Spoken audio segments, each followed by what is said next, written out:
Hi అండి, my name is Rama. నేను launched and coached by Arun and Anantha, mentor by Dayanand and Ratna. అసలు number 2లో question number 2 వచ్చి ప్రాసెస్ ఓరియంటెడ్. అంటే ఫస్ట్ లైఫ్లో ఒక ప్రాసెస్ అంటూ ఉంటుంది. అలా ప్రాసెస్ని ఫాలో అయినప్పుడు మాత్రమే కరెక్ట్ అయిన రిజల్ట్ వస్తుంది. అలాగే నేను ఇప్పుడు హెల్త్ కోచ్ అవ్వాలంటే ఒక ప్రాసెస్ ఉండిద్ది. ఎలా అంటే నేను వేరే వాళ్ళకు చెప్పాలి అంటే ఫస్ట్ నాకు సైన్స్ తెలిసి ఉండాలి. నేను దాన్ని కన్విన్స్ అవ్వాలి. అండ్ నేను దాన్ని ఒక ప్యాషన్గా మార్చుకోవాలి. అప్పుడే నేను పీపుల్స్కి హెల్త్ పట్ల గల అవేర్నెస్ని తీసుకురాగలుగుతాను. వాళ్ళు ఏ హెల్త్ ఇష్యూస్తో బాధపడుతున్నారో తెలుసుకొని వాళ్ళకు తగ్గ డైట్ని నేను ఇవ్వగలను.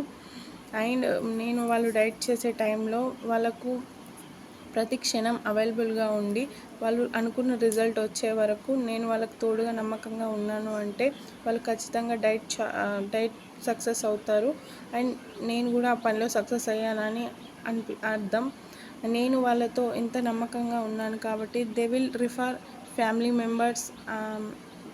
మెంబర్స్. అండ్ ఈ ప్రాసెస్ అనేది కరెక్ట్గా ఫాలో అయినప్పుడు మాత్రమే రిజల్ట్ వస్తాయి. అండ్ మనం సాటిస్ఫాక్షన్ కాగలుగుతాము. సో దీంట్లో ప్రాసెస్ ఓరియంటెడ్గా వెళ్ళడం అనేది మంచిది. Thank you.